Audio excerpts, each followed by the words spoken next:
इतने एम्प्लॉयज़ के साथ में जब काम करना पड़ता है, जब 100 एम्प्लॉयज़ हैं, ऑब्वियसली ये प्रोसेस जो है ये इतनी भी आसान नहीं है। मैं रेरा आने के बाद चालू किया टोकन्स कलेक्ट करना, तो मैंने 25 दिन में मेरी टीम ने ऑलमोस्ट 17 टोकन्स कलेक्ट कर लिए। खुद का कंटेंट खुद क्रिएट करता है, यानी अगर वहाँ पे 10 एम्प्लॉयज़ है तो 10 के 10 एम्प्लॉयज़ का खुद का इंस्टाग्राम चैनल है, खुद का फेसबुक पे अच्छा प्रेजेंस है और यूट्यूब पे अलग चैनल है। एक कैमरा लो और फ्लैट शूट करना चालू करो, कंटेंट क्रिएट करना चालू करो। स्टार्टिंग में आप अच्छे नहीं रहोगे, कोई आपको शायद देखना नहीं चाहेगा, बट स्लोली अच्छा होगा। कोशिश करते रहो, क्योंकि ये क्या है, ये आपका एक पर्सनल ब्रांड बिल्ड करेगा और आपको मैक्सिमम रिटर्न इससे आ सकता है अगर आप इसको अच्छे से करेंगे तो, और वो भी ऑर्गेनिकली। इसमें आपको एक भी रुपए स्पेंड करने की ज़रूरत नहीं है, वरना मार्केटिंग में आप स्पेंड करके भी आपका ज़ीरो बिजनेस भी हो सकता है। तो कैश फ्लो के लिए कुछ अलग से कुछ करना चाहिए, क्योंकि आज तुम्हारी टीम साइज भी इतनी बड़ी है, तो ये टीम साइज वाले जो कंपनीज है ये कैसा कैश फ्लो मैनेज करते हैं? 5 महीने लगा के आप 20 बुकिंग भी कर लेते हो, तो आपको तो 5 महीने में सिर्फ 4 ही बुकिंग करना था। 4 बुकिंग तो आप कहीं पे भी कर सकते हो। महीने में 4 ही महीने में 4 ही बुकिंग करना था, तो आपने 20 बुकिंग करके भी आपका कुछ बहुत ऐसा अचीवेबल या फ़ायदा नहीं हुआ है। तो मेरा यही सजेशन रहेगा कि जब तक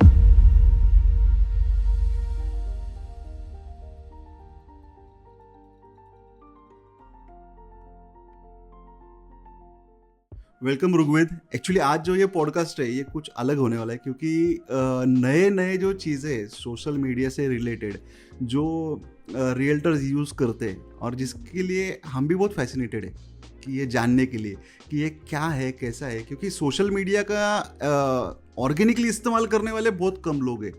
तो आज हमको आपसे बहुत कुछ जानना है, तो welcome to our show. Thank you sir, thank you for inviting me. Actually ये सब शुरुआत कहाँ से हुई, यानी एक्चुअली तुम्हारी जर्नी की शुरुआत के बारे में थोड़ा मैं जानता हूँ, पर एक्चुअली थोड़ा हमारे व्यूअर भी जाने स्टार्ट कि कहाँ से जर्नी स्टार्ट हुई और आज तक ये जो जर्नी है वो कैसी रही आप? सर मेरी जर्नी बहुत ही स्पेशल रही है और आपके सामने बताने को भी बहुत अच्छा लग रहा है मुझे, क्योंकि मैं पहले ऑटोमोबाइल सेक्टर में था, डिज़ाइन में था। तो मैंने वो जॉब छोड़ के मैंने रियल इस्टेट में कुछ करना चाहा, तो मैंने सबसे पहला इंटरव्यू बाय द वे दिया था साईजीत रियल्टर्स में आपके पास और मैंने मेरा 30,000 तभी, मतलब 2017 की बात है, तो 2017 में 30,000 का जॉब छोड़ के मैं आपके पास आया था और मैंने 10,000 पे ऑलमोस्ट तभी स्टार्ट किया था, बिकॉज आई वॉज फ्रेशर। तो पहले तो thank you so much for giving me the opportunity sir, और मेरे पे दाव लगाने के लिए बहुत बहुत थैंक यू आपको। सो वैसा मेरे आप ही से मेरा रियल इस्टेट का जर्नी एटलीस्ट चालू हुआ है। उसके बाद मैंने काफ़ी एक ऑलमोस्ट 5 साल तक मैंने जॉब किया एज अ RM, फिर एक मैनेजर की पोस्ट में भी जॉब किया, and then in 2021 I started my company. So 2021 से आज हम 2025 में हैं। तो एक्चुअली अभी इतना जो इंडस्ट्री चेंज करना था, ऑटोमोबाइल एजुकेशन भी लगभग वही सेक्टर से था, एक डिसेंट सैलरी थी, वो छोड़ के वो इतना एक्चुअली फैसिनेटेड किया था रियल इस्टेट में, जो कि यहाँ पे खींच लाया ये सब करने के लिए? एक्चुअली मैं 1.5 साल से काम कर रहा था सर ऑटोमोबाइल में, और मेरे को बचपन से गाड़ियों का बहुत शौक था। तो मुझे ऐसा था कि कुछ तो करते हैं गाड़ी बनाने में, या कुछ तो कंट्रीब्यूट करते हैं, कुछ तो सीखते हैं। तो वो फैसिनेशन से मैं वहाँ गया, और एक 1.5 साल बाद रोज की भाग दौड़ में मैं घर आया, बैठा, और मैंने खुद से पूछा कि तू खुश है क्या, कि क्या व्हाट डू यू वांट, जो अभी तू चाह रहा था वो तो हो गया, अभी तू खुश है क्या? तो अंदर से आवाज़ आया कि नहीं, मुझे शायद गाड़ी चलाने में ज़्यादा मज़ा आता है, और शायद गाड़ी ओन करने में भी ज़्यादा मज़ा आता है, पर बनाने में मज़ा नहीं आ रहा है अभी। तो मैंने सोचा कि यार ये गाड़ी बनाने में मैं ये सेम इंडस्ट्री में काम करूँ तो मेरा डिज़ाइन हेड को भी 4 लाख 5 लाख सैलरी है, और अपन जो गाड़ी के सपने देख रहे हैं तो वो तो नहीं होगा पॉसिबल। तो मैंने सोचा कि अपने पास तो कैपिटल है नहीं, कोई बैकअप नहीं है, तो मैंने एक बुक पढ़ी थी, रियल इस्टेट एजेंट करके एक बुक थी, तो वो बुक पढ़ के मैं इंस्पायर हुआ और मैंने सोचा कि लेट्स ट्राई कि as a real estate agent. तभी तो मुझे मालूम भी नहीं था कि चैनल पार्टनर करके ऐसा कुछ होता है करके, जो एक्सक्लूसिवली डेवलपर्स के साथ काम करते हैं। तो एज अ एजेंट मैं काम करने के लिए आपके पास आया था सर, और आपने मुझे ये होल लॉट ऑफ वर्ल्ड में इंट्रोड्यूस किया। सो ऐसा मेरा ये था। सही है। पर आज ऐसा लग रहा है real estate was the perfect game changer जो फ्यूचर में भी ऋग्वेद को खुश रख पाएगा, और उसके जो ड्रीम्स है वो कहीं ना कहीं इससे रिलेट कर रहे, मैच कर रहे। आज परफेक्ट है ये सब चीज़ें। आई थिंक बिकॉज मैंने ये रियल एस्टेट चूज़ किया, मैं मेरे जो सपने थे मैं उनकी तरफ तेज़ी से बढ़ पा रहा हूँ। तो रियल एस्टेट का बहुत बड़ा हाथ है इसमें, और बाकी तो मेरे ऊपर है सर, मैं कितना नहीं, क्योंकि ये जो अभी आपने बोला ना कि तेजी से बढ़ पा रहा है वहाँ पे, उसके पीछे रीजन ये है कि वो पैशन है, इसलिए ही वो पॉसिबल है। अगर ये पैशन नहीं होता तो ये ऑब्वियसली ये स्पीड ही नहीं मिल पाती है। और जो सबसे आज फैसिनेटिंग चीज़ है, हमने ऋग्वेद को ग्रो होते देखा है। हाँ, और आज एक बहुत अच्छे मकाम पे जहाँ तक मैं देख रहा हूँ बहुत अच्छा रीच है। आज जो तुम्हारा सोशल मीडिया का जो प्रेजेंस है, आप जो चैनल है, जो यूट्यूब पे प्रेजेंटेशन हो रहा है तुम्हारे टीम की तरफ से, उसका वो टीम का जो बंदा है वो भी प्रॉपर एकदम, यानी आज गेट सेट असेट नाम से जो चैनल है, ये चैनल हमारे व्यूअर्स भी देख रहे हैं।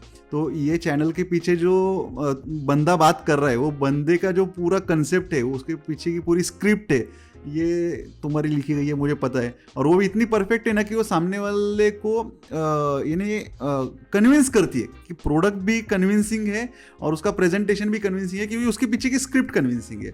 और ये जो सोशल मीडिया है, ये सोशल मीडिया के बारे में मुझे तुम्हारा व्यू जानना है कि सोशल मीडिया क्यों करना चाहिए, और तुम जो सोशल मीडिया कर रहे हो उसमें कुछ अलग है, कुछ हटके। क्योंकि मैंने देखा है कि नॉर्मली बहुत सारे लोग सोशल मीडिया करते हैं पर उनका ऑर्गेनिक नहीं है। तुम्हारा मैं देख रहा हूँ, मैं भी 1.5 साल से प्रॉपरली ऑर्गेनिकली ग्रो होते जा रहा है, और ऑर्गेनिकली कंसिस्टेंटली वो ग्रो होते जा रहा है। और दिन ब दिन प्रॉपरली उसमें जो व्यूअर्स है ना, वो भी मैं कमेंट्स भी पढ़ता हूँ, क्योंकि वो कमेंट्स भी जो है ना वो दिन ब दिन ग्रो होते जा रहे हैं। तो इसके पीछे कंसेप्ट क्या है? यानी जो सोशल मीडिया करना है वो तो ठीक है, सभी कर रहे हैं, पर वो ऑर्गेनिकली करना ठीक है, उतना पेशेंस क्यों रखना चाहिए? कुछ तो तुमने अलग देखा है इसके अंदर, इसलिए कर रहे हो। तो ऑब्वियसली इसके पीछे की मुझे थोड़ी सी इन्फॉर्मेशन चाहिए। सबसे पहले तो सर मैं मेरी टीम को थैंक्स बोलना चाहूँगा सोशल मीडिया की, कि they do a very great job. और कंसेप्ट बेसिक है सर, सिंपल है कि आप अगर पेड ऐड में आपका पैसा डालते हो तो जिस दिन आपका पैसा ख़त्म उस दिन आपका लीड बेसिकली बंद हो जाएगा। तो जिस दिन आपका इन्वेस्टमेंट ख़त्म उस दिन आपका रिटर्न ख़त्म। तो अगर मुझे कुछ इन्वेस्टमेंट करना ही है तो मैं why not I should go for long term, और मैं कुछ लॉन्ग टर्म इन्वेस्ट करूं ताकि मैं उसको लॉन्ग टर्म रिवॉर्ड्स रीप कर सकूं। तो ये माइंडसेट बेसिक कंसेप्ट है मेरा कि शॉर्ट टर्म में आज का काम होगा, बट व्हाई नॉट आज का काम करते हुए, आज का सब देखते हुए मैं हम आगे का भी कुछ करके रखें, आगे के लिए भी तैयारी करके रखें। ऐसे ही एक्चुअली अभी ये जो ऑर्गेनिकली चैनल ग्रो कर रहा है, इसका जो टारगेट ऑडियंस है, तो वो टारगेट ऑडियंस का एक्चुअली बिहेवियर कैसा रहता है? क्योंकि क्या है कि अगर अनऑर्गेनिक है, पेड ऐड है, तो ऑब्वियसली उसका रीच मास लेवल पे, ठीक है। अभी तुम्हारा ऑडियंस ही ऑर्गेनिक है तो तुम्हारे को ज़्यादातर सर्च करके आने वाले कस्टमर मिलते हैं, कि जिसने तुमको सर्च किया है या फिर जो तुम्हारे को जिसको वो लेवल की इन्फॉर्मेशन चाहिए वही आप पहुंचेगा। तो उसका बिहेवियर कैसे रहता है जो ऑर्गेनिक मिलता है? ऑर्गेनिक का बिहेवियर डेफिनेटली पेड ऐड से थोड़ा बेटर होता है, क्योंकि वो कस्टमर खुद सर्च करके आ रहा है या उसको रेकमेंड किया जा रहा है। और रेकमेंड प्लेटफॉर्म या कोई भी एल्गोरिदम क्यों करेगा? क्योंकि शायद वो प्रॉपर्टी देख रहा है, या वो बायर है, या वो उसके सिम्टम्स दिखा रहा है, तो रेकमेंड किया जा रहा है, ऐसा है। तो मैं आपका क्वेश्चन हाँ, तो ऑर्गेनिक वाले का जो बिहेवियर है और जो पेड ऐड वाले का जो बिहेवियर है, इसमें कुछ डिफरेंस है? ऐसा ऑर्गेनिक वाला आपको चूज करता है, तो आपको उसके साथ तो आपको ये बताने की जरूरत नहीं है कि आप कौन हो, क्या हो, चैनल पार्टनर हो, कि कैसा है क्या नहीं है। तो ये एक डेफिनेटली एक आपका ब्रांड का प्रमोशन करके जो आ रहा है तो वो आपके ब्रांड को देख के आ रहा है and he is okay with who you are, उसको कुछ प्रॉब्लम नहीं है ना, उसको चैनल पार्टनर के साथ भी जाने को कोई प्रॉब्लम नहीं है। Okay. तो वो एक बिहेवियरल चेंज है। बाकी जेन्युइनली वो सर्च करके अच्छा, अभी हम अगर आपको कोई सर्च करके आ रहा है, आपके बारे में कोई देख के आ रहा है, तो डेफिनेटली एक मैं उसको एक क्वालिफाइड कस्टमर बोलूँगा रादर देन पेड ऐड पे अगर आप किसी का मार्केटिंग करके वो करते हो तो। सही है। आज जो नए रियल एस्टेट ब्रोकर्स है या फिर जो भी पुराने रियल एस्टेट ब्रोकर्स है, उनको अगर सोशल मीडिया में एक अच्छा मकाम पाना है, जैसे आज तुम जहाँ तक रीच कर पाए, तो वो लेवल पे आने के लिए ऑब्वियसली पेशेंस तो ज़रूरी है, पर इसमें क्या ट्रिक्स है या फिर क्या चीज़ें हैं जो कि तुमको इतना इस मकाम पे लाने में, यानी नहीं कि जहाँ तक आप अभी अपन पहुँचे वहाँ तक लाने में क्या चीज़ें थी जो आज रियल एस्टेट ब्रोकर्स इस्तेमाल कर सकते हैं? मुझे लगता है कि अगर कोई नया रियल एस्टेट में ज्वाइन कर रहा है या कोई नया ये करना चाह रहा है, तो जो पुराने ट्रिक्स थे और पुराने ये वो तो चले गए। मेरा अगर एडवाइस मैं अगर किसी को देना चाहूँ तो वो यही रहेगा कि आप स्टार्ट कर रहे हो ना, तो डे वन से आप आपके सेल्स स्किल्स पे काम करो, पहले तो कम्युनिकेशन पे काम करो, और दूसरा रादर देन किसी को पैसा देना, किसी एजेंसी को पैसा देना, किसी फेसबुक ऐड के लिए पेमेंट करना, कोई गूगल ऐड के लिए पेमेंट करना, उससे अच्छा मेरा आपको सजेशन रहेगा कि आप एक कैमरा लो और फ्लैट शूट करना चालू करो, कंटेंट क्रिएट करना चालू करो। स्टार्टिंग में आप अच्छे नहीं रहोगे, कोई आपको शायद देखना नहीं चाहेगा, बट स्लोली अच्छा होगा, कोशिश करते रहो, क्योंकि ये क्या है, ये आपका एक पर्सनल ब्रांड बिल्ड करेगा और आपको मैक्सिमम रिटर्न इससे आ सकता है अगर आप इसको अच्छे से करेंगे तो, और वो भी ऑर्गेनिकली। इसमें आपको एक भी रुपए स्पेंड करने की ज़रूरत नहीं है, वरना मार्केटिंग में आप स्पेंड करके भी आपका ज़ीरो बिजनेस भी हो सकता है। सही है ना। अगर आप मार्केटिंग में 5,000 लगाओगे फॉर एग्जांपल, या 2,000 लगाओगे डेली, वो डेली 2,000 लगा के भी आपको मंथ एंड में 60,000 आपका एक्सपेंस हो जाएगा। बराबर है। अगर एक कैंपेन भी आप लगाते हो या 2 कैंपेन भी आप लगाते हो, उतना अगर एक्सपेंस आप लगा रहे हो, फिर भी गारंटी नहीं है कि रिटर्न आएगा कुछ। तो ऑर्गेनिकली मैं किसी भी नए चैनल पार्टनर को ये बोलूँगा कि आप वीडियोस बनाओ, उसको पोस्ट करो, थोड़ा समझो, सीखो कि अच्छा कैसे बना सकते हैं, और एक लोकेशन चूज़ करो। ये बहुत इंपॉर्टेंट है कि आप एक लोकेशन चूज़ करो, वहाँ पे 3 से 4 डेवलपर्स अच्छे चूज़ करो, और वहाँ पे आप रेगुलर बिजनेस करो, और ये आपके कैश फ्लो के लिए भी अच्छा है, आपके वैल्यू एडिशन के लिए भी अच्छा है। मैं कस्टमर दोनों को देखता हूँ, मैं बिल्डर को भी कस्टमर देखता हूँ और कस्टमर को भी कस्टमर, जो क्लाइंट है, जो खरीदने वाला है, उसको भी कस्टमर दे, दोनों भी आपके कस्टमर है। सही। तो मैं दोनों को कस्टमर देखता हूँ। तो अगर आप सब जगह घूमोगे तो कुछ वैल्यू एडिशन नहीं होगा। आप चूज़ करो लोकेशन, आप चूज़ करो डेवलपर्स जो शायद आपके अच्छा रिलेशन है, अच्छे टर्म्स है, आपको अच्छा सपोर्ट हो जहाँ पे, और अच्छा शायद पे आउट्स भी हो, तो वहाँ पे आप डायल डाउन करना चाहिए। तो ये मेरा एक नया चैनल पार्टनर के लिए in today's world to start with social media. आप वीडियोस बनाओ, कंटेंट क्रिएट करो, डालो, आपका ब्रांड बनाओ, बहुत ज़्यादा रिटर्न देगा। एक लोकेशन चूज़ करो जहाँ पे आप कोई प्रोजेक्ट्स या डेवलपर्स चूज़ करो, और वहाँ पे आप आपका काम चालू करो। ग्रेट। और मार्जिन मतलब वैल्यू पे आप ध्यान दो।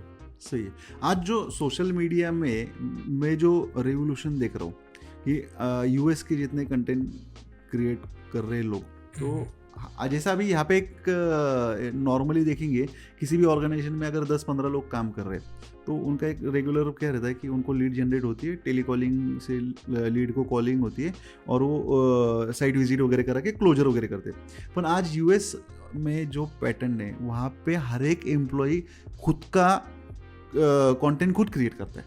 यानी अगर वहाँ पे 10 एम्प्लॉयज़ है तो 10 के 10 एम्प्लॉयज़ का खुद का इंस्टाग्राम चैनल है, खुद का फेसबुक पे अच्छा प्रेजेंस है, और यूट्यूब पे अलग चैनल है। तो वहाँ पे कंटेंट क्रिएटर इतने ज़्यादा है और इतना कंटेंट कंज्यूम होता है वहाँ पे। मे बी आज अगर देखेंगे तो इंडिया से 90 टाइम्स ज़्यादा कंटेंट क्रिएशन यूएस में अभी चल रहा है और दुबई उसके पीछे है। दुबई में भी जितने भी कंटेंट क्रिएटर्स है वो आज यानी मैक्स यानी कि हर एक दुबई में कोई लॉन्च हुआ तो हर एक के पास उसका डिटेल है, हर एक का आधे घंटे में रील्स आना स्टार्ट हो जाते हैं, वीडियोस आना स्टार्ट होते हैं। तो ये रेवोल्यूशन अभी आ रहा है, ठीक है। पर इंडिया में अभी जब ये रेवोल्यूशन आते हुए देख रहे हैं हम, तो उसमें बहुत गिने चुने लोग हैं। जैसे आज आपका ये चैनल है गेट सेट असेट, सही चल रहा है एकदम आपका। मैं सच में बहुत इंस्पायर हूँ इसकी वजह से। मेरे को एक्चुअली और एक मेन एक सवाल है रुग्वेद आप पे। अभी टीम साइज भी 40 50 और अभी रीच कर रही है 100, ठीक है। तो इतनी जब टीम साइज हो जाती है तो वो टीम साइज को मैनेज करने के लिए ऑब्वियसली एक ही यानी प्लेटफॉर्म से या फिर एक ही लीड सोर्स से लीड्स लेना या फिर लीड्स निकालना पॉसिबल नहीं होता है। अगर मैं सिर्फ डिजिटल कर रहा हूँ तो नहीं होगा, अगर सिर्फ सोशल मीडिया कर रहा हूँ तो नहीं होगा, मुझे सभी चीज़ों का उतना इस्तेमाल करना ही पड़ेगा। तो अभी तुम्हारे केस में क्या है, तुम कितने पोर्शंस में सब चीज़ें यूज़ करते हो? क्योंकि क्या है कि अगर किसी को 100 लोगों की टीम साइज रखनी है तो ऑब्वियसली उसको कौन से चीज़ों में जाना ज़रूरी है फ्यूचर में, इसके बारे में थोड़ी सी आइडिया आ जाएंगी। तो अभिजीत सर, हम लोग तो सब जगह कोशिश करते हैं, मतलब हम लोग वीडियो मतलब हर एक प्लेटफॉर्म पे जहाँ से भी हम कस्टमर तक पहुँच सके वहाँ तक हाँ हम कोशिश करते हैं। तो लिंक्डइन हो गया, एक्स हो गया, फेसबुक हो गया, इंस्टाग्राम हो गया, गूगल हो गया, तो जहाँ पे भी हम रीच कर सके, जिस भी मीडियम से रीच कर सके तो वहाँ हम रीच करते हैं। और सबसे सक्सेसफुल मेरे हिसाब से है वीडियो। तो जो भी आप कुछ मैसेज देना चाहते हो या आप कुछ कस्टमर को बताना चाहते हो कि ये मेरे पास है, आप आइए, तो ये सबसे बेस्ट और आने वाले मेरे को लगता है 15-20 साल तक वीडियो है। अगर आपने वीडियो मास्टर किया ना तो आपको कभी प्रॉब्लम नहीं जाएगा। और वीडियो आजकल आप देखो स्लोली हर प्लेटफॉर्म पे आ रहा है। ट्विटर पे वीडियोस चल सकते हैं, इंस्टाग्राम पे तो है ही है, फेसबुक है, गूगल पे भी, यूट्यूब है, उसके बाद में ये लिंक्डइन पे भी वीडियोस ही चल रहे हैं आजकल। तो वीडियो का रीच आपको बहुत अच्छा रहेगा जो भी आप मैसेज पहुंचाना चाह रहे हो उससे। तो हम लोग तो सब ट्राई करते हैं, हालांकि हर एक का रेशियोज अपना अपना अलग है डेफिनेटली, बट जो भी है हम लोग कोशिश करते हैं कि हर जगह कैसे इम्प्रूव कर सके, हर जगह कैसे हम लोग ज़्यादा से ज़्यादा कस्टमर तक या फिर ज़्यादा से ज़्यादा बायर तक पहुंच सके, ये कोशिश रहती है। सही है। आज जब इतने एम्प्लॉयज़ के साथ में जब काम करना पड़ता है, जब 100 एम्प्लॉयज़ हैं, ऑब्वियसली ये प्रोसेस जो है ये इतनी भी आसान नहीं है। जैसे बोलने में ईजी लगता है कि 100 एम्प्लॉयज़ है, पर वो 100 एम्प्लॉयज़ को स्ट्रीमलाइन करना, उनको ठीक है अगर वो पहले से भी इंडस्ट्री में ट्रेन है पर अपने कल्चर में ट्रेन होना, तो ये जो चीज़ें हैं ये तुम्हारे ऑर्गेनाइजेशन में कैसे होती है कि अगर कोई भी अगर आज तुम्हारे ऑर्गेनाइजेशन में आया तो उसकी एक प्रोसेस क्या है कि डे 1 से उसका क्या है? क्योंकि नॉर्मली क्या प्रोसेस मैं जो देखता हूँ लोगों को, हाँ एक्सपीरियंस है, हाँ है 6 महीने का एक्सपीरियंस है, वो आते हैं उसको डेटा दे देते, इस पे तो कॉल कर, आगे प्रोसेस चालू कर। पर 100 ये जो नंबर है, ये 100 नंबर जब अचीव होती है ऑर्गेनाइजेशन की, तो क्या प्रोसेस रखना चाहिए या फिर तुम क्या प्रोसेस फॉलो करते हो? सबसे पहले मैं ये पॉइंट पे बोलूँगा सर कि आपको हायरिंग बहुत ज़रूरी है अच्छी करनी। अगर आप अच्छा हायरिंग करोगे, अच्छी टीम मेंबर्स लोगे, तो आपका काम इजी हो जाएगा। अगर आप अच्छी हायरिंग नहीं करते हो तो आपको उसका काम करना पड़ेगा, आपके टीम लीडर को करना पड़ेगा, आपके एजीएम को करना पड़ेगा शायद, या आपके उसके कलीग को करना पड़ेगा। किसी ना किसी को तो उसकी जो कमी है वो पूरी करनी होगी। तो मेरा सबसे पहला मंत्रा यही रहेगा कि आप अच्छी हायरिंग करो।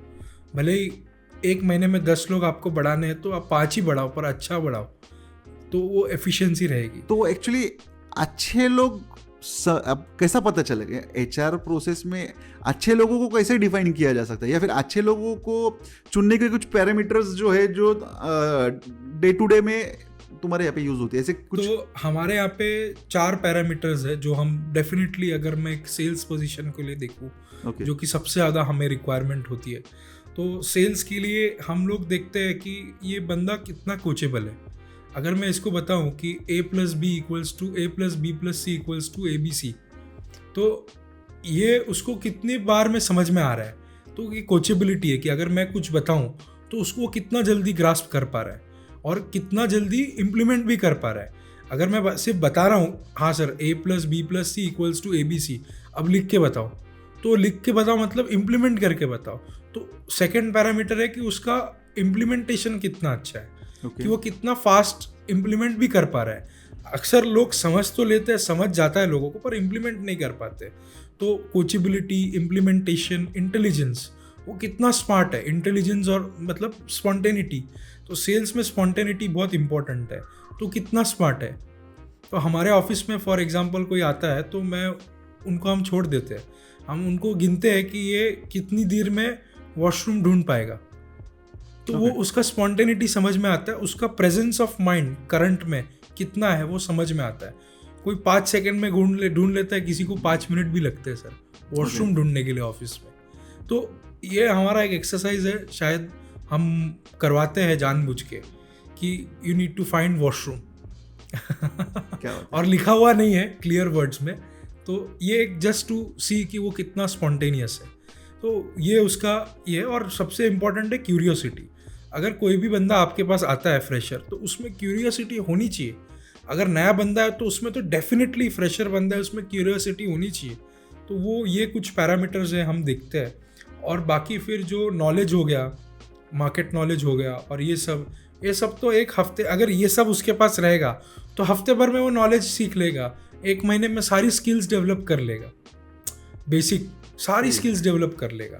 तो ये कुछ पैरामीटर्स है जो हम देखते हैं, और जिसको देखने के लिए हमारे पास एक्टिविटीज है, नॉट जस्ट क्वेश्चनिंग है। ओके, एक्टिविटीज इन जैसे ये एक्टिविटी का मैंने आपको एग्जांपल दिया, वन ऑफ द एक्टिविटी थी, हाँ, कि फाइंड वॉशरूम। ओके, अभी मैं उसको, मेरे को देखना है कि ये कितना कोचेबल है, तो मैं उसको एक फिजिक्स का कैलकुलेशन देता हूँ कि उसको मैंने फॉर्मूला बताया कैसे कर दिया। कभी कभी मैं उसको बताता हूँ GST 1% 45 के नीचे है, हाँ। 45 के ऊपर 7% है, ये लो एग्रीमेंट वैल्यू कैलकुलेट करके बताओ। एक बार बताता हूँ तो मुझे समझ में आता है कि ये बंदे को मैंने एक बार बताया, और उसने पहले मैं 65 का कैलकुलेट करके बताता हूँ उसको, फिर बोलता हूँ 89 का कैलकुलेट बताओ, फिर 33 का कैलकुलेट करके बताओ। जो एक बार में कर लेता है उस समझ जाने का कि ये इसकी कोचेबिलिटी एक वर्चू है, इसका कितनी मेहनत करना पड़ेगी इसके ऊपर, ये पता चल जाता है। ओके, और ऐसे कुछ यानी इतने जब टीम साइज बन जाती है तो उसके बाद में उनको इन्वॉल्व करना पड़ता है, उनको कहीं ना कहीं एंगेज करना पड़ता है। तो ऐसे और भी कुछ एक्टिविटीज होती है सर। अभी हमारे यहाँ पे थीम था रिसेंटली, अक्टूबर नवंबर दिसंबर का। तो मैंने टीम को एक टारगेट दिया था, वेरी आई टोल्ड देम कि हम सब गोवा जाएंगे, पूरा कंपनी गोवा जाएगा। okay. तो वो एक्टिविटीज़ भी थी, उसके अलग रिवॉर्ड्स भी थे। तो क्वार्टरली कोई ना कोई ऐसा थीम रहता है, टारगेट्स रहता है, जिसमें हम डेफिनेटली सारे RMs को हमारे कुछ ना कुछ अचीव करने का मौका देते हैं और प्रूफ करने का भी मौका देते हैं। तो टॉप परफॉर्मर सेल्स को रिवॉर्ड था। अभी JFM का एक्टिविटी चल रहा है, टॉप परफॉर्मर सेल्स को iPhone 16 Pro Max है, क्या बात है। टॉप परफॉर्मर प्री सेल्स को 10 ग्राम का गोल्ड कॉइन है, और मार्केटिंग को मैकबुक है, टॉप परफॉर्मर मार्केटिंग को। सो ऐसे कुछ एक्टिविटीज़ है बेसिकली जो हम प्रमोट करते हैं। तो क्वार्टर टू क्वार्टर चेंज होते रहता है। सही है। अभी जब 100 एम्प्लॉयज़ का पूरा स्टाफ होता है तो इसमें कौन से डिपार्टमेंट है कि जो आज रियल इस्टेट के ऑर्गेनाइजेशन में, जैसे अब ये कॉर्पोरेट कंपनी की पैटर्न ही हुआ जब इतने एम्प्लॉयज़ है, तो इसमें जैसे कि सेल्स के है, मार्केटिंग के, तो और भी HRs है, तो ये कैसा प्रोसेस चलता है पूरा? तो अभी मेरे और भी कुछ डिविजन्स है क्या इसको छोड़ के? मेरे पास सर सेल्स है, मार्केटिंग में 2 डिविजन्स है। मार्केटिंग में एक ट्रेडिशनल मार्केटिंग है जो कि हमारा डिजिटल मार्केटिंग है, और एक जो नया है लेटेस्ट अभी video content creation, social media एक है। उसके बाद में अकाउंट है, HR है, एडमिन है, और अभी नया जस्ट हायर किया मैंने सेल्स ट्रेनर। तो वो हर एक बंदे को अपना मतलब कोई भी अगर ऑर्गेनाइजेशन में आता है तो वो उसको ट्रेन करेगा फॉर सेल्स। तो एक अच्छा सेल्स ट्रेनर अभी हम लोग ने जस्ट हायर किया, तो वो भी एक है। Apart from that basic structure ही है। ओके नहीं, सेल्स ट्रेनर भी आज एक नई कंसेप्ट ही है। ये बहुत सारे ऑर्गेनाइजेशन में सेल्स ट्रेनर अभी भी नहीं है। ये तो एक कॉर्पोरेट पैटर्न में चलते आया हुआ है कि ट्रेनिंग की ज़रूरत है। नहीं, पर ये बहुत अच्छा आज ये जो ट्रेनिंग वाला मॉडल है, ये ट्रेनिंग मॉडल जो है ना, ये बहुत सारे जो स्ट्रीमलाइन हो चुके हैं, 500-600 के ऊपर का टीम साइज है, वहाँ पे कोई एक आधा ट्रेनर रखते। पर ये 100 के टीम साइज में एक ट्रेनर रखना यानी बहुत अच्छी बात है। ये मुझे एक जानना है कि अभी ये तो ठीक है, ये सब चीज़ें टीम तो ट्रेन हो गई, पर अभी जो मेन चीज़ है, जैसे वो अच्छे ट्रेन हुई टीम है तो वो क्लाइंट को प्रॉपरली मैनेज करेंगी। पर तुम्हारा जो क्राइटेरिया है डेवलपर सिलेक्शन, क्योंकि मेरे को जितना पता है, मैंने जितना सुना है तुम्हारे बारे में, तुम सिलेक्टिव डेवलपर्स के साथ में ज़्यादा काम कर दो। तो उसके पीछे क्या रीज़न है कि सिलेक्टिव डेवलपर्स के पास ही ज़्यादा काम, और वो जो सिलेक्शन है उसका क्राइटेरिया क्या है? सर, डेवलपर सिलेक्शन में सबसे इम्पोर्टेंट है डेवलपर का इंटेंट। तो मेरे लिए तो एक बहुत ही अच्छा मेट्रिक है, शायद किसी ने नोटिस किया पता नहीं, कि डेवलपर आपको अलग कंसिडर करता है या उसकी मार्केटिंग कॉस्ट का पार्ट पकड़ता है। डेवलपर को डायरेक्ट में बुकिंग हुई या चैनल पार्टनर थ्रू बुकिंग हुई, डेवलपर को डायरेक्ट में बुकिंग हुई या चैनल पार्टनर थ्रू बुकिंग हुई, इससे कुछ फ़र्क पड़ता है कि नहीं। ये एक बहुत इंपॉर्टेंट चीज़ है जो मैं देखता हूँ, और अगर उसके मार्केटिंग में मेरा ये है तो I am very happy. Apart from that definitely कि पे आउट्स कहाँ अच्छे हैं, और सबसे इम्पोर्टेंट मोमेंटम कहाँ है। तो मतलब अच्छा प्रोडक्ट, अच्छा प्राइस, अच्छा लोकेशन कौन लेके आ रहा है, तो उसके पास डेफिनेटली मोमेंटम रहेगा। अच्छा प्रोसेस किसके पास है, अच्छा सेल्स टीम किसके पास है, अच्छे नंबर्स हम कहाँ अचीव कर पाएंगे, और वैरायटी कहाँ है, क्लाइंट की रिक्वायरमेंट कैसे फुलफिल कर पाएंगे। तो ये कुछ पैरामीटर्स है जो मैं देख के सिलेक्ट करता हूँ कि हाँ, हम यहाँ काम करते हैं। और उसके बाद सबसे अबव ऑल इस डेवलपर का सपोर्ट, कि अगर कुछ प्रॉब्लम आता है मुझे या मेरी टीम को, तो डेवलपर की टीम कितनी सपोर्टिव है। और एक चीज़ रूबल मुझे जानना है, अभी जैसे अलग अलग इंडस्ट्रीज़ में फंडिंग्स लाई जा रही है, कोई ऐसी इंडस्ट्रीज है जो कि नई है, कुछ ऐसी इंडस्ट्रीज़ भी जो कि पहले से एस्टेब्लिश है, वहाँ पे आज एंजल इन्वेस्टर्स की फंडिंग आ रही है। रियल इस्टेट में एज अ चैनल पार्टनर अपने इंडस्ट्री में कितनी फिजिबिलिटी लगती है तुम्हें कि यहाँ पे एक इन्वेस्टर आके इन्वेस्ट करके इस बिजनेस को पैन इंडिया ले जाए, या पैन इंडिया में इससे पेनिट्रेशन हो सकता है क्या? इसके बारे में क्या लगता है तुम्हें? हो तो सकता है सर, बट बहुत मुश्किल है, क्योंकि रियल इस्टेट जो है वो बहुत हाइपर लोकल है।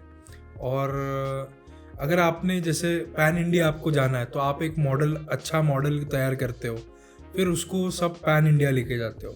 लेकिन रियल इस्टेट हाइपर लोकल होने के वजह से प्रॉब्लम ऐसा है कि पुणे मार्केट में जो मॉडल चलेगा वो शायद मुंबई में चल जाएगा, लेकिन वो दिल्ली में नहीं चलेगा, वो बेंगलोर में नहीं चलेगा। तो ये दोनों मार्केट्स, उसमें भी अलग माइक्रो मार्केट्स हर एक सिटी के, जैसे वेस्ट पुणे में जो चल रहा है शायद ईस्ट पुणे में ना चले, जो शायद वो मोशी में ना चले।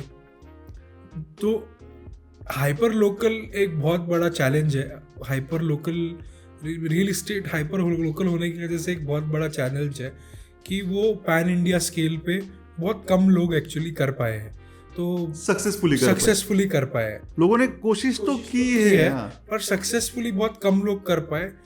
कोई पैन इंडिया नहीं जा पाया। मल्टीपल सिटीज कोई लोग अभी भी कर रहे हैं।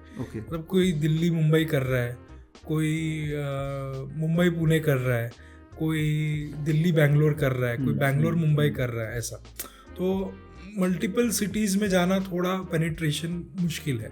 और मेरा ऐसा मानना है कि अगर आपको करना भी है तो आप कोई हाइपर लोकल पार्टनर चूज करो, या कोई हाइपर लोकल DGM, AGM या अच्छे पोस्ट वाला कोई मैनेजर है, कोई लीडर है, तो उसके साथ उसको आपको लेना बहुत ज़रूरी है, because he knows the local market. बराबर है। तो शायद उस हिसाब से एसोसिएशन करेंगे तो आप फंडिंग लेके उसमें सोच सकते हैं और आगे बढ़ सकते हैं। और रही बात दूसरी कि अगर जब तक आपको इन सारी चीज़ों की क्लैरिटी नहीं है, मैं अगर जेन्युइन सजेशन दूं तो आप पहले 5 लोग 10 लोग एक मार्केट में डालिए, वहाँ के लोकल मार्केट का हायरिंग करिए, फिर उसके बाद आप इन्वेस्टर का पैसा लीजिए और फिर जाके आप उसको स्केल करने का कोशिश कीजिए। तो मेरा ये सजेशन रहेगा, क्योंकि द मोमेंट आप किसी का पैसा लोगे तो आप आंसरेबल हो जाओगे और आपका फ्रीडम जो है वो कम हो जाएगा। और मेरा ये सजेशन भी रहेगा कि जिस किसी से भी पैसा ले रहे हो उसको आपका बिजनेस समझना चाहिए, तब आपको उसके साथ अच्छा रिलेशन होना चाहिए, वो आपको फ्रीडम देना चाहिए, वो आपको स्पेस देना चाहिए जो आपको करना है। पैनिक ना हो जाए वो, पैनिक ना हो जाएगा, ये पैसा, अरे यार ये तो सिर्फ पुणे में ही तो बिजनेस हो रहा है, दिल्ली में नहीं हो रहा है, या ये दिल्ली में ही बिजनेस हो रहा है, मुंबई में नहीं हो रहा है। तो ये एक बात है। तो आप जिस किसी से भी पैसा लोगे उसको आप अच्छे टर्म्स में लीजिए, बस ये सजेशन रहेगा। और कर सकते हैं ठाना तो क्या बात है।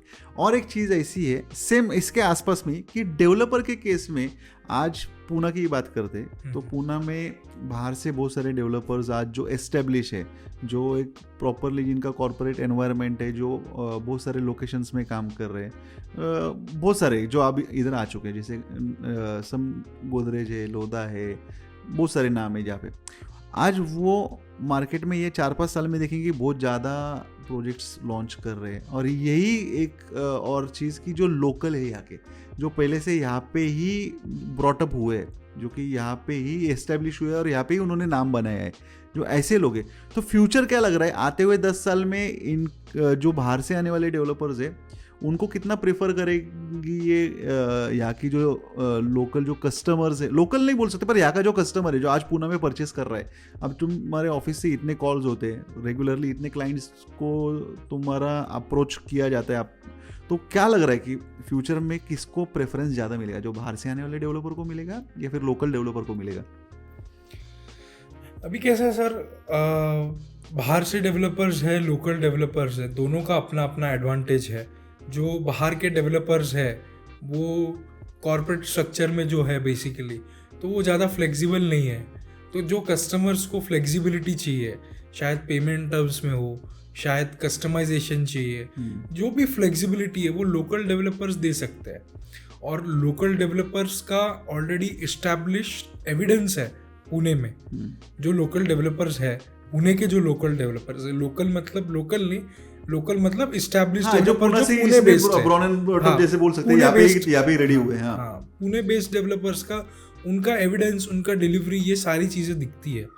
और जो नए जो कॉर्पोरेट स्ट्रक्चर के बाहर के सिटीज़ के जो डेवलपर है, ऐसे मान लेते हैं मुंबई बेस्ड डेवलपर कोई पुणे में है, तो मैं जहाँ तक देख रहा हूँ वहाँ पे जो बाहर का इन्वेस्टमेंट आने वाला, अगर कोई मुंबई बेस्ड डेवलपर पुणे आता है तो उसका पेनिट्रेशन मुंबई में बहुत ज़्यादा है।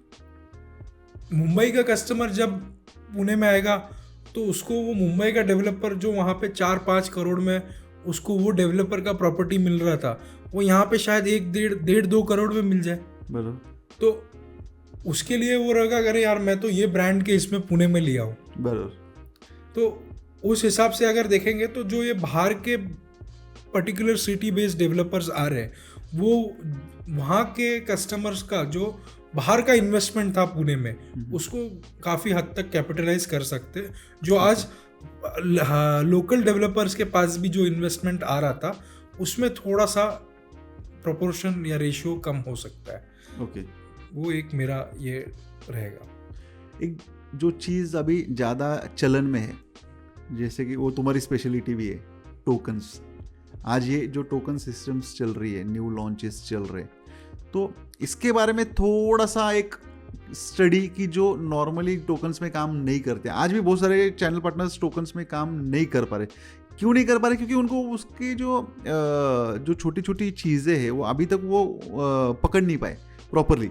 और कुछ लोग जो है वो अभी उसमें अच्छी तरह से एस्टेब्लिश हो चुके हैं। जैसे आप, तुम्हारी पूरी टीम है, इतनी टीम में से तुम्हारे 2 डिपार्टमेंट है मैंने सुना, जो कि डेडिकेटेडली टोकन्स में ज़्यादा काम करते हैं। ये टोकन का सिस्टम कैसे चलता है और इसको अच्छे से करने के लिए क्या पैरामीटर्स है कि जिसको ध्यान में रखना बहुत ज़रूरी है?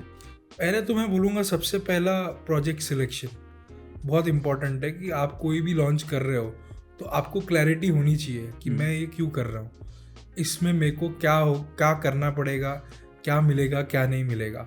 सब लोग कर रहे हैं इसलिए आप भागे चले मत जाना, आप आपका देख के पहले सिलेक्ट करना। तो सिलेक्शन प्रोसेस मुझे लगता है बहुत इम्पोर्टेंट है। दूसरी चीज़, अभी मैंने बहुत चैनल पार्टनर्स का नुकसान होते हुए देखा और मुझे बहुत बुरा लगता है कि 4-4 महीने वेट करने के बाद 5-6 महीने में लॉन्च हो रहा है प्रोडक्ट। तो 4 महीने आप कोई लॉन्च में काम कर रहे हो तो बहुत बुरा हो रहा है। 4 महीने किसी भी लॉन्च में काम करने की, आप ये बात समझो, आप वो लॉन्च में अगर 20 बुकिंग भी कर लेते हो, 5 महीने लगा के आप 20 बुकिंग भी कर लेते हो, तो आपको तो 5 महीने में सिर्फ 4 ही बुकिंग करना था। 4 बुकिंग तो आप कहीं पे भी कर सकते हो, महीने में 4 ही बुकिंग, महीने में 4 ही बुकिंग करना था। तो आपने 20 बुकिंग करके भी आपका कुछ बहुत ऐसा अचीवेबल या फ़ायदा नहीं हुआ है। तो मेरा यही सजेशन रहेगा कि जब तक अभी ईसी का भी प्रॉब्लम चल रहा है सर, तो डेवलपर्स भी उसमें कुछ कर नहीं पा रहे, तो उनके भी हाथ बंधे हुए हैं। तो जब तक, क्योंकि चीज़ें टाइम पे नहीं हो रही, ईसी हो गया, रेरा हो गया, सारी चीज़ें टाइम पे नहीं हो रही है, तो जब तक ईसी रेरा ना आए, मैं तो बोलूँगा तब तक आप काम चालू ही मत करो। क्योंकि वो लॉन्चिंग का क्लैरिटी नहीं है। आपको कस्टमर मांगेगा रेरा बताओ, तो आप क्या करोगे? सही बात है। आपको एग्रीमेंट नहीं होगा, चलो आपने रेरा आ गया पर ईसी नहीं है, तो आपका एग्रीमेंट नहीं होगा। बराबर। एग्रीमेंट नहीं होगा तो आपका पेमेंट नहीं आएगा। एग्रीमेंट नहीं होगा तो आपका कैंसिलेशन आने के बहुत चांसेस है। अगर 4-5 महीना आपका एग्रीमेंट नहीं होता है तो कस्टमर के पास तो ऑप्शंस, नए नए ऑप्शंस तो रोज मार्केट में, हर महीने मार्केट में नया प्रोजेक्ट लॉन्च होता है। तो आपको ये समझना है कि जहाँ पे ईसी नहीं है, जहाँ पे रेरा नहीं है, वहाँ पे काम करने की ज़रूरत है। अभी मैं मेरा ही एग्जांपल देता हूँ सर। एक प्रोजेक्ट था जिसपे 4 महीना चैनल पार्टनर्स ने नॉन बैंकेबल चेक्स उठाए, मतलब बेसिकली टोकन के नाम पे, और वो प्रोजेक्ट पे उन्होंने 4-5-6 महीने में वो लॉन्च हुआ बेसिकली। तो at the end of the launch उन्होंने 12 बुकिंग किए थे। किसी ने 8 बुकिंग किया, किसी ने 10 किया, किसी ने 12 किया। लेकिन जब मैंने उनको टाइम का कैलकुलेशन बताया तो वो चौंक गए कि अरे इतना कैसे। और वही मैं जो है, मैं रेरा आने के बाद चालू किया टोकन्स कलेक्ट करना। तो मैंने 25 दिन में मेरे टीम ने ऑलमोस्ट 17 टोकन्स कलेक्ट कर लिए। क्या बात है। तो मैंने शायद ज़्यादा टोकन्स नहीं लिए, पर जिस टाइम पीरियड में लिए वो बहुत मेरे लिए एक अच्छी बात है कि हाँ मेरा टाइम नहीं गया। और टाइम को चैनल पार्टनर वैल्यू नहीं कर रहा है। क्या है कि जनवरी 2025 वापस नहीं आएगा, वो एक लॉन्च के पीछे हमको हमारा जनवरी 2025 नहीं गंवाना चाहिए, ऐसा मेरा टेक है। सही बात है। मेरा एक मेन सवाल, पूना क्या लग रहा है फ्यूचर पूना का? आज देखते हैं कि मेट्रो कनेक्टिविटी में बहुत अच्छा है, रिंग रोड काम चालू हो गए हैं, ठीक है, एयरपोर्ट का भी अभी लगभग एक्विजिशन कंप्लीट हो रहा है। बहुत सारे पॉजिटिव चीज़ें आज पूना के लिए आ रही है, बहुत सारी पॉजिटिव चीज़ें आ रही है। रियल एस्टेट मार्केट कैसा रहेगा आते हुए ये 10 साल में? क्योंकि रिंग रोड बनते बनते भी 4-5 साल ज़्यादा जाएंगे, एयरपोर्ट बनते बनते भी वो टाइम चला जाएगा, बाद में मेट्रो तो अंडर कंस्ट्रक्शन है, ग्रो कर रही है, पर आते हुए ये 10 साल का पैरामीटर पूना के लिए कैसा लग रहा है, क्या लग रहा है? सर आपका, मेरा, डेवलपर्स का पूरा रियल एस्टेट मार्केट पूना का अर्बनाइजेशन पे चल रहा है। तो अर्बनाइजेशन तो लास्ट ईयर से बहुत ज़्यादा बढ़ा है ये 2024 में अगर मैं कैलकुलेट करूँ तो। और 2025 का सुपर्ब प्रेडिक्शन है। 2025 में ज़ोरदार अर्बनाइजेशन, मतलब बहुत सारी जॉब अपॉर्चुनिटीज़, कंपनीज, लोग पुणे में आ रहे हैं। तो इस बेसिस पे मेरा आपका पूरा रियल एस्टेट मार्केट पुणे का है। और ये इसीलिए है कि पुणे का बहुत सॉलिड ग्रोथ स्टोरी है। तो जब तक ये ग्रोथ स्टोरी है तब तक ये मार्केट बहुत ज़ोरों से रहेगा। और उसको कॉम्प्लीमेंट करने के लिए फिर रिंग रोड आप बोल रहे हो, मिसिंग लिंक जो पुणे से मुंबई को कनेक्ट करता है, yes. अभी it is being faster and faster to connect with Pune, Mumbai से कनेक्ट करने के लिए। तो business, ease of doing business भी मुंबई के लोगों को या बाहर की किसी कंपनी को day by day they are not saying अरे पुणे अलग है, मुंबई अलग है। It would be seemed as पास में है, ठीक है। तो ऑन अ ग्लोबल लेवल मैं अगर देखूँ तो पुणे का ग्लोबल लेवल हो गया या पैन इंडिया अगर मैं देखूँ तो पुणे का ग्रोथ स्टोरी बहुत सॉलिड है। और जब तक ये पुणे का ग्रोथ स्टोरी सॉलिड रहेगा तब तक पुणे में अर्बनाइजेशन रहेगा। और जब तक अर्बनाइजेशन रहेगा तब तक आपका, मेरा, डेवलपर्स का बिजनेस अच्छा रहेगा सर। क्या बात है।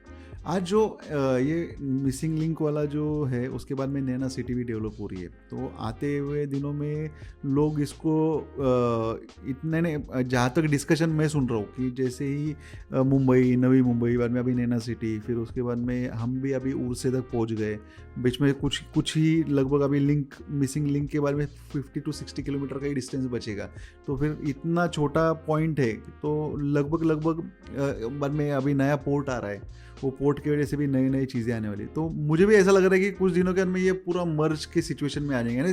डिकेट लग सकते हैं इसको, 3 डिकेट 4 डिकेट, पर ये पुणे का गुड स्टोरी तो उसके वजह से डेफिनेटली बहुत अच्छा है। एक फाइनल टेक मुझे एक पूछना है कि जो नए चैनल पार्टनर्स हैं, वो नए चैनल पार्टनर्स के लिए कुछ फाइनल टिप्स तुम्हारी तरफ से, क्योंकि क्या है कि तुमने अभी बहुत सारे नए चैनल पार्टनर को देखा है, उनके साथ में अभी काम किया है, क्या गलतियां कर रहे हैं और क्या अच्छा कर रहे हैं और क्या और करना चाहिए इन्होंने, इसके बारे में फाइनल मुझे आप। सर सबसे पहले नए चैनल पार्टनर को मैं ये बोलूँगा कि उन्होंने अपने स्किल पे काम करना चाहिए, सेल्स स्किल्स पे, और मार्केट अंडरस्टैंडिंग, कस्टमर अंडरस्टैंडिंग पे भी ध्यान देना चाहिए। ओके। और अपार्ट फ्रॉम दैट अपना पैसा मार्केटिंग में नहीं लगाना चाहिए फॉर पेड एड्स। ओके। अगर उनको मार्केटिंग करनी भी है तो उन्होंने कैमरा लेना है, कंटेंट क्रिएट करना है, एक सेल्स बकेट तैयार करो अपने चैनल पे और एक कम्युनिटी का बकेट तैयार करो।